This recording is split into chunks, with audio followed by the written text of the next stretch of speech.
네, 자 그럼 저희 오늘은 긴급 진단으로 이어가도록 하겠습니다. 카카오페이가 오늘 주식시장에서 처음으로 거래가 됐죠. 외국인 투자자들의 수급이 몰리고 있습니다. 사실 가격 제한폭까지 오르지 않을까라는 기대감을 가지신 분들도 많이 계실 텐데 카카오 패밀리의 흥행을 이어나갈 수 있을지 저희 긴급 점검해보겠습니다. DB금융투자의 김진만 팀장과 함께합니다. 어서 오십시오, 팀장님. 네, 안녕하세요. 네, 안녕하십니까. 오늘 어떻게 해석하세요? 저희는 상한가 기록하지 못해서 힘이 없다라고 해석을 하는데 팀장님께서는 이게 합리적인 수준이라고 보실 수도 있어서 오늘의 주가 수준 어떻게 판단하세요? 사실 어렵습니다. 이게 지표가 이제 나오지가 않은 상태에서 사실 카카오뱅크도 이전에 증권사에서 많이 리포트가 나왔던 것과 반대로 금융 플랫폼의 성장과 함께 기존에 사실 3만 원대 리포트까지 많이 나오다가 이제 지금은 어느 정도 고가를 찍고 내려온 상황인데 카카오페이도 비슷합니다. 어느 정도 카카오뱅크랑 차이는 있지만 기본적으로 금융 플랫폼 서비스를 지향한다는 점에서 그만큼 이제 확장성은 굉장히 이제 두드러지게 나타나지는데 지금 현재 주가는 저는 사실 이게 굉장히 또 나중에 또 어떻게 될지 모르겠지만 지금 현재 주가는 딱 적정 수준 혹은 조금 오버밸류를 평가를 받는 것 같습니다. 일단은 현재 가지고 있는 카카오페이의 주요 수익 구조를 보면은 사이버 결제 서비스가 대부분인데 이 부분에 있어서 사실 이 정도까지 고평가를 받으려면은 카카오라는 정말 강력한 플랫폼 안에 있기 때문에 그 부분이 조금 부각을 받았다는 그런 입장을 보이고 있고요. 지금도 되게 크게 사실 저는 따상 아니면은 이제 저는 되게 밑으로 빠질 것으로 좀 예상을 했는데 지금 그래도 이 정도 주가를 유지를 하고 있는 상황에서 저는 개인적으로는 이 위로 올라가기엔 조금 힘들지 않을까라는 의견을 제시드릴 수 있을 것 같습니다. 그 외국인 투자자들과 또 기관 투자자들의 수급이 엇갈리고 있어요. 외국인 투자자들은 긍정적으로 보고 있는 것 같은데 증권사에서 카카오페이를 대거 매도하는 이유가 팀장님처럼 증권사 대표로 나오셨으니까 오버밸류 돼 있다는 것에 대한 우려감 때문에 시작하자마자 좀 매도하는 것인지 어떻게 해석하시면 좋겠습니까? 일단은 이 부분에 있어서는 이게 사실 이게 공모 후기 때문에 이 부분에 있어서 이 밸류 산정이 굉장히 진짜 정말 특히 카카오 이름을 단 기업들은 밸류 산정이 정말 어려운 게 기존에 있는 사업뿐만 아니라 여기서 확장성까지 고려를 해야 되기 때문에 이런 카카오페이 같은 경우에는 사실 어느 창구에 매도는 나오고 어차피 엑시트조의 조건으로서 공모를 받은 쪽도 굉장히 많기 때문에 사실 오늘은 개인 투자자들의 사실 차익 실현 매물도 굉장히 많이 나올 거고 일부 이제 차후에 MSCI 지수라든지 코스피 200 지수 편입을 위한 연기금의 사전 자금 등 굉장히 고려해야 할 요소는 많기 때문에 어느 특정 창구에서 많이 나오는 게 중요한 게보다는 지금 이제 엔트그룹이 주요 이제 유통 물량을 많이 갖고 있는데 보호 예수가 걸리지 않은 물량들이 굉장히 많기 때문에 이 부분이 시장에 언제 출회하는지가 굉장히 중요한 거고 그 나머지의 매도세는 그냥 공모 물량이 나왔다라고 정도만 파악하시는 게 좋을 것 같습니다. 예, 오늘 아침에 일부 증권사에서 거래가 안 된 거 아시죠? 네, 저도 들어서 이제 두 군데 증권사가 삼성증권과 대신증권입니다. 지금 증권사에서 이렇게 장 출발부터 거래가 안 되게 하면 이 투자자들의 피해는 누가 보상을 해줍니까? 아니, 투자할게 뭐라 하는 건 아니고 증권사들은 이런 오류를 더 이상 하시면 안 돼요.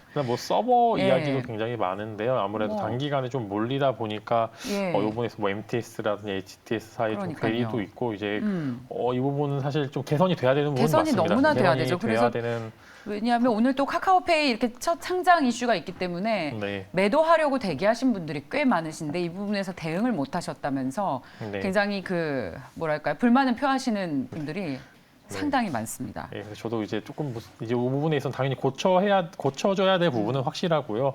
영업이익이 많이 나온 증권사니까 조금 이제 이 부분이 빨리 개선이 되게 조금 이제 기원을 하고 사실 제가 저도 이제 그렇게 되게 기원합니다. 그렇습니다. 그 카카오페이가 어디서 수익이 나는지 영업이익의 비중을 부문별로 살펴보면 어떨지 좀 설명을 해주세요. 일단은 현재 단기적으로는 이제 그 금융 결제를 통한 이제 그 결제액의 수수료가 나오고 있습니다.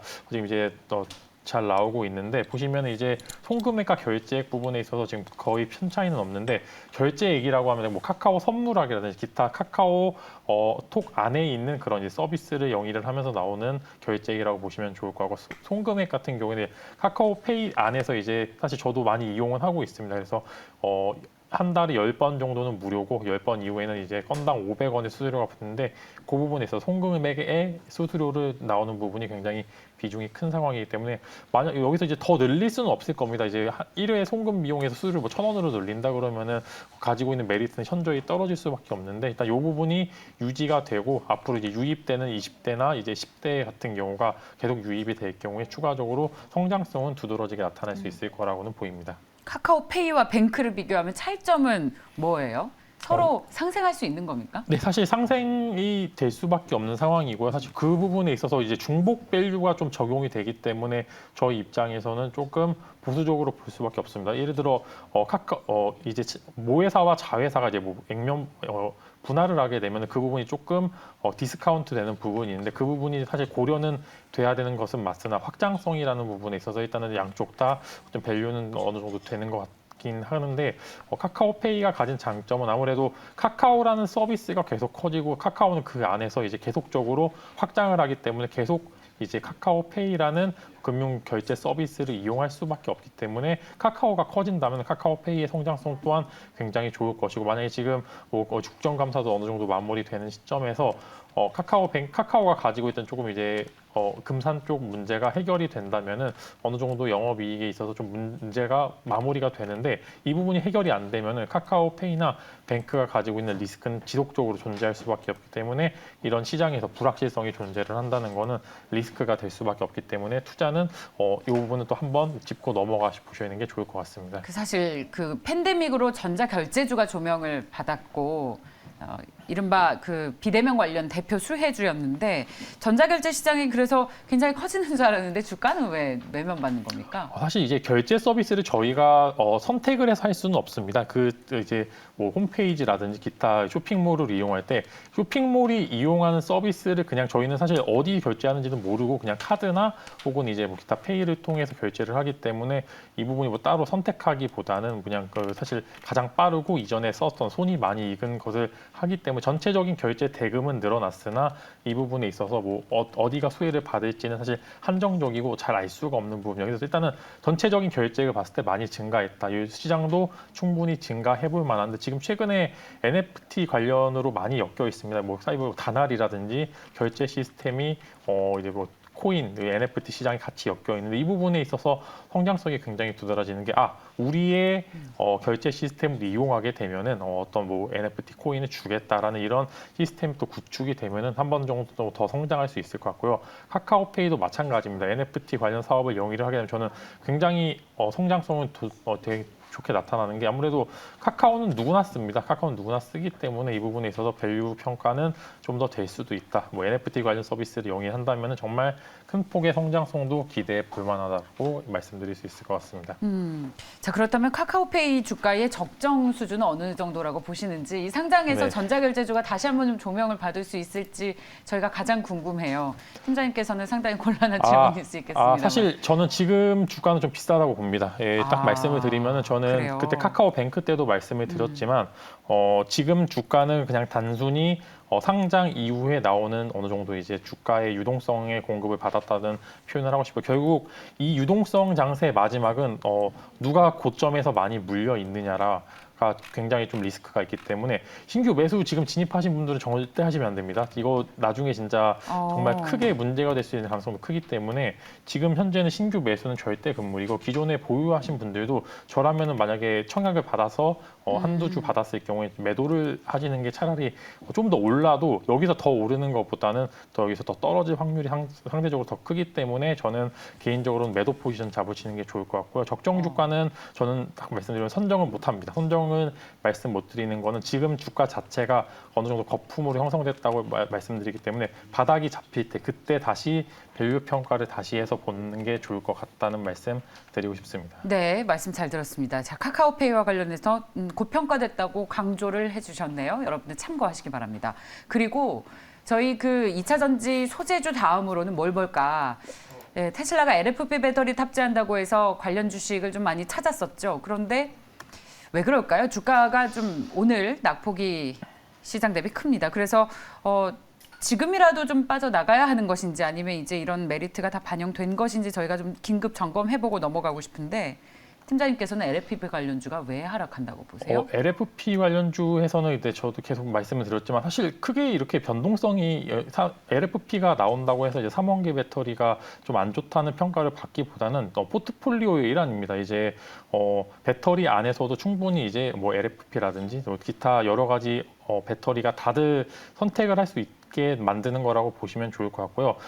사실 그렇게 뭐 가격이 저렴하다는 메리트보다는 오히려 저는 이제 다른 배터리가 3원계 배터리가 오히려 더 만약에 기술 개발이 많이 될 경우 LFP를 완전히 제칠 수 있는 그런 가능성도 존재를 한다고 보는데 지금 현재 LFP 관련주의 하락은 전체적인 2차 전지의 약간의 하락세, 그러니까 조정 장세에 들어섰기 때문에 지금 이제 지금 막 그렇게 많이 떨어지지 않았지만 이런 조정폭 때 매수하시기보다는 저는 오히려 그때부터 다른 배터리, 원래 이제 양극재, 음극재 기업들을 보시면 좋을 게 결국 밸류 변화는 없습니다. 그냥 단순히 소나기 정도라고 보시면 좋기 때문에 이런 LFP의 경쟁력은 오히려 저는 나중에 가면 갈수록 오히려 반감이 될 가능성이 굉장히 크죠. 기존의 사업자들은 한국에 있는 기업들은 LFP 관련주보다는 다른 배터리 쪽이 훨씬 더 많기 때문에 저는 이 부분에 또 주목을 하고요. 이게 매력이 없다라고 하는 게 아니라 이전부터 나왔던 이슈들이 한 번 정도 다시 리마인드가 되면서 시세가 분출했기 때문에 다시 이제 조정폭에 충분히 들어가설 수 있는 구간이고요.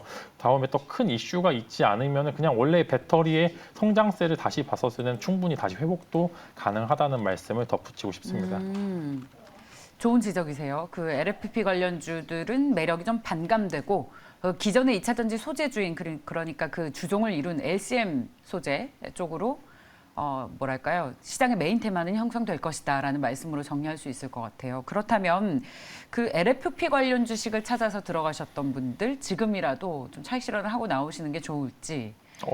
그리고 그런 걸 빼고 2차 전지 기존의 주도주였던 소재주들로 다시 비중을 채우는 게 좋을지. 팀장님 어떤 사실 이제 의견이세요? 같이 어느 정도 뭐 한쪽에 몰렸다기보다는 한국에서는 사실 LFP 관련주들이 어느 정도 영향만 있지 같이 다 사업을 하고 있는 결국 같이 가는 사업이기 때문에 저는 만약에 예를 들어 지금 고점에서 어떡하지라고 약간 이제 지금이라도 나와야 되나 하는 생각보다는 어느 정도 그냥 보유하고 계시면은 전체적인 2차 전지 성장과 맞물려서 다시 한번 그 가격대는 올 거라고 보고요. 이제 다만 이제 조금 느리게 갈 수도 있고 그냥 시간의 정도만 차이가 있기 때문에 전체적인 성장과 함께 다시 올라갈 것은 좀 자명하다고 보고 이럴 때일수록 만약에 지금 LNF나 기타 뭐 에코프로비엠, 포스코케미칼 같은 기존의 강자들은 지금 조정 장세에 왔었을 때 매수를 하셔야지 나중에 더 큰 효과가 지금 이제 보시면 잠깐 눌렸는데 사실 옛날에 주가는 고점의 주가는 조금 부담이 갈 만한 충분히 그런 이제 입장이 되어 있는데 지금 주가는 어느 정도 빠졌기 때문에 지금 주가는 충분히 매력적으로 보이는 상황이기 때문에 저는 매수 의견 충분히 들어도 될 것 같습니다. 하지만 매력은 기존의 2차 전지 주도주들인 에코프로비엠과 같은 소재주들이 더 좋다. 매력의 어떤 밸류로 따지면요. 그런 의견을 내주셨습니다. DB금융투자의 김진만 팀장이었습니다. 고맙습니다. 감사합니다.